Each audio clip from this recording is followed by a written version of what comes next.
esse moço que está aqui, tão novinho e tão entendido da coisa. Ser advogado do direito civil e também de família, eu acredito que não é fácil, não. Antes de tudo, antes mesmo de conhecer as leis, tem que ter muita sensibilidade e cuidado, que você vai estar lidando com famílias, né, doutor Tiago? Boa tarde. Boa tarde, Cristina. Muito prazer estar no seu programa. Eu que sou fã há anos do seu programa, acompanho. E, de fato, lidar com o direito de família é também lidar com a família, né? E a família, seu programa está sempre trazendo informações a nós, a toda a família. Então, realmente, às vezes a gente se depara com situações em que precisa de um amparo jurídico. E a família sempre é unida, mas às vezes quando acontece um falecimento dentro da nossa família, a gente fica confuso, sem saber como agir nessas situações. Pode falar no microfone? A gente Ok. só fez uma troca aqui, gente. Parece que esse microfone já deu problema ontem, né? E ele voltou para o estúdio. Então tem que tirar do estúdio esse microfone.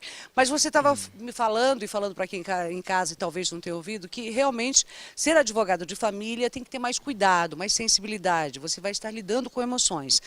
E aí a gente vai estar falando agora de um tema que eu acho que é bastante doloroso e ao mesmo tempo tem que ser tocado, né? A pessoa falece, tem toda uma dor, uma tristeza, uma saudade, a perda sempre deixa isso. Mas tem que se fazer inventário.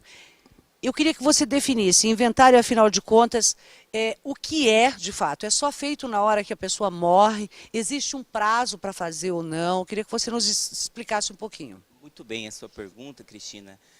Na verdade, o inventário ele é feito após a morte da pessoa. Sempre? Sempre é feito após a morte. O que se pode fazer em vida são doações, a gente chama doações intervivos. Né? Nessas doações, inclusive, é aconselhável que a pessoa que queira adiantar a sua partilha, que ela realmente procure a orientação de um advogado e proceda até mesmo para doações em até 50% do seu patrimônio. Ah, só até a metade, então. Mas import- pelo menos já adianta a coisa, né? E aí ele continua com com usufruto, como é que é? Isso, se a pessoa for doar 100% e não tiver herdeiros necessários, ela pode, no mínimo, ela tem que deixar com que ela tenha subsistência, né? Então ela não pode deixar doar todos os seus bens e não tenha, não Como se comprove sustentar subsistência. até... Exatamente. Isso em se tratando de vivos, tá.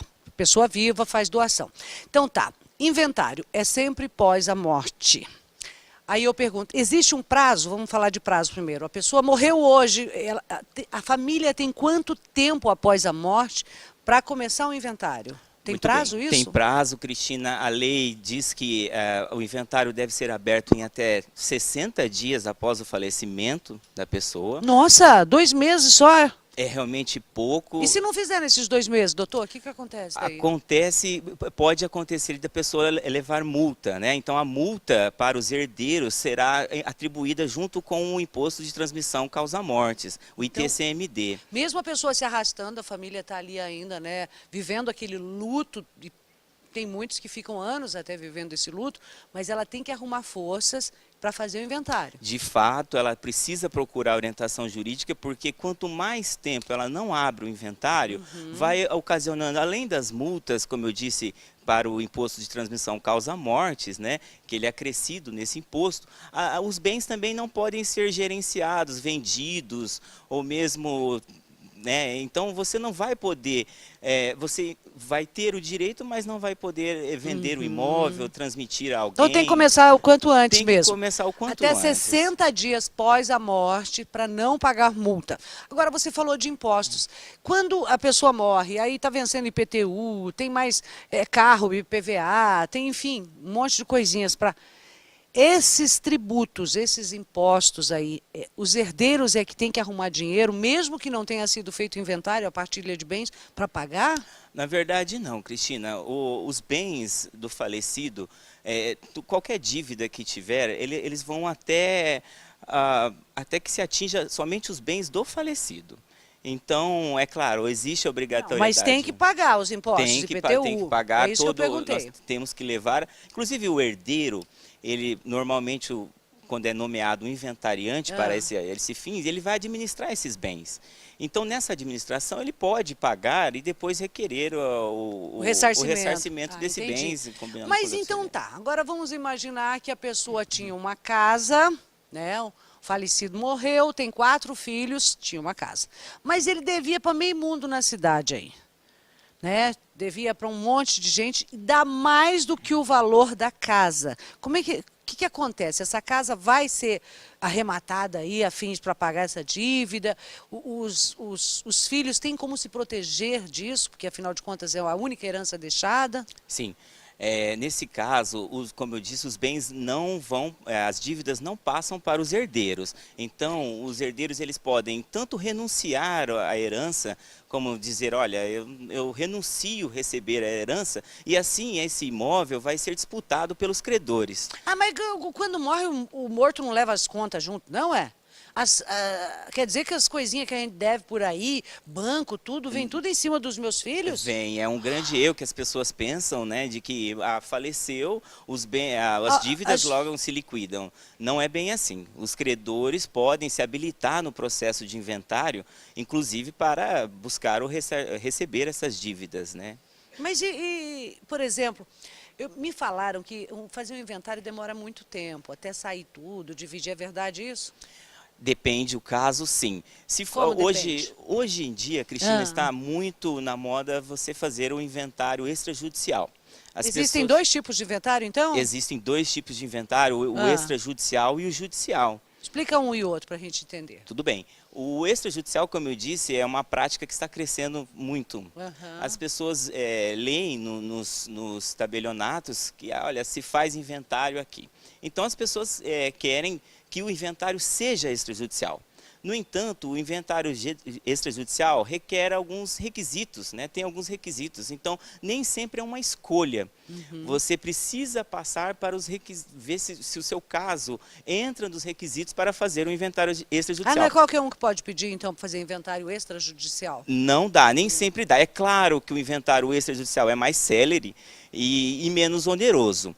No entanto, você não pode ter filhos menores, os herdeiros têm que estar todos de acordo com a partilha de bens, não pode haver dívidas relacionadas ao imóvel. Então, se não sair aquela certidão negativa de dívidas do imóvel, que você pede na prefeitura, o inventário não vai acontecer no extrajudicial, até que se regularize essas dívidas, essas pendências, assim como as pendências pessoais da pessoa também. Né? No judicial, a questão da demora, ela é maior. Né? No judicial, porque existem as citações dos herdeiros e esse trâmite todo, às vezes a documentação dos herdeiros podem demorar para ser incluso no processo. Então, o judicial é difícil sair menos de 2 anos, é a prática. Nossa. E às vezes alguns podem ser muito longos, se não tiver consenso entre as partes, se os herdeiros não entrarem em acordo. Né? Tá, digamos que uma pessoa faz um testamento, e eu imagino pensei que inventário e testamento em vida, né, fosse a mesma coisa. Por exemplo, eu tenho 2 filhos, não quero deixar a minha herança para os meus filhos, eu quero doar para uma terceira pessoa que não é meu filho. Eu posso fazer isso? Cristina, a lei diz que você não pode, porque se você tem um filho, ele é chamado ele é herdeiro necessário. Então, você precisa separar 50% do seu patrimônio, dos seus bens, para destinar para o inventário, no caso a esse. Então, se acontecer algo desse tipo, você, como herdeiro necessário, pode entrar com uma ação anulatória dessa doação. Mas até 50% eu posso doar para quem eu quiser? 50% você pode doar para qualquer pessoa. Nos Estados Unidos, gente, que eles doam para gatinho, para cachorrinho, tem umas coisas bestas lá, né? E verdadeiras fortunas, né? Que nós estamos falando de pessoas. Eu tenho uma outra hipótese, doutor Tiago Guerreiro. Vamos saber tudo hoje de inventário, gente. Digamos que eu tenha 2 filhos. Um dos filhos eu não me dou, é um filho mal criado, é um filho que só me dá desgosto, é um filho que é drogado, enfim, um filho que não, né? Eu não quero deixar minha herança para ele. Eu posso escolher um dos filhos e só um eu posso? Você pode doar até a sua cota permitida e separando 50% ali, também? 50%. Você pode doar, O outro que inclusive, virou bandido, se eu não quiser que ele usufrua do meu dinheiro, ele vai usufruir? vai usufruir a não ser que ele cometa algum crime contra você. Nesse Como caso, foi ele pode... aquela menina lá, como é o nome da... Hã? Não é a Nardoni, Da não. É da Von Richthofen, né? Richthofen lá, É. que matou os pais junto com o namorado lá. Isso, ela foi excluída da herança, né? Aham. Ela não vai receber... Aí é a justiça que excluiu, Isso, não a é a justiça pessoa. em medida em processo judicial com trânsito em julgado. Nesse caso do filho, como você disse, esse filho sim, ele vai receber 50% do que você doou e ainda vai fazer vai receber da partilha normalmente, como um herdeiro necessário. Tá, digamos assim, uma outra situação que muita gente em casa pode até estar se perguntando. Eu descobri que o meu pai é fulano de tal e ele morreu, mas já foi feita a partilha de bens, já foi feito o inventário. E eu sou filha legítima também, não entrei, porque eu sou uma filha bastarda. Como é que fica isso? Olha, por algum motivo, nesse caso, você deveria ter participado do inventário e não participou, seja porque alguém não te chamou, não te encontraram.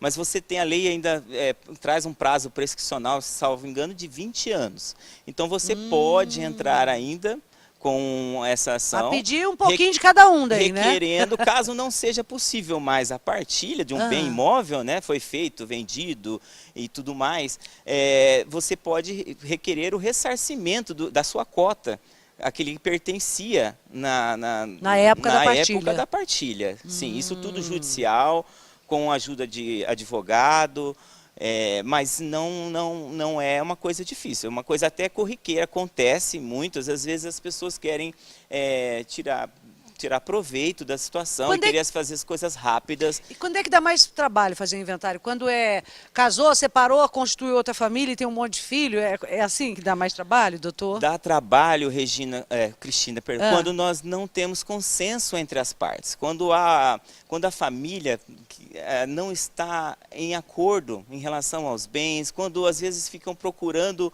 pequenas briguinhas, né? Essas coisas que surgem entre até a família, principalmente depois da morte de um ente querido.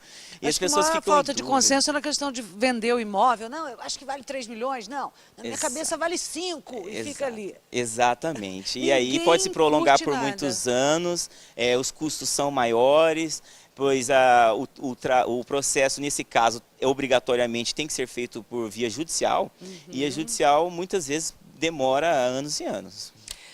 Pois é, então a gente entendeu um pouquinho aqui.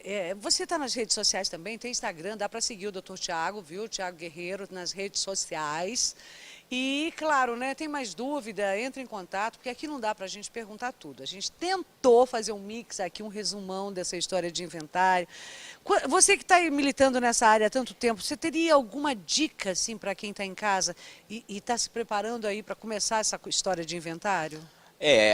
Nós aconselhamos a pessoa a procurar um profissional, um advogado, seja a decisão, seja for para fazer inventário judicial ou extrajudicial, procure um advogado especialista na área de família, ou direito civil, que saiba mexer com sucessões, e seja muito da sua confiança. É um processo que requer um advogado de confiança, para recolher impostos corretamente, fazer a partilha. E outra dica importante é a união da família, né? Quando os herdeiros estão unidos, tudo em consenso, acaba as decisões sendo mais fáceis e o processo em todo acaba sendo mais fácil também. Então a dica é que se mantenha calma, acontece falecimento todo dia, às vezes pode acontecer na sua família.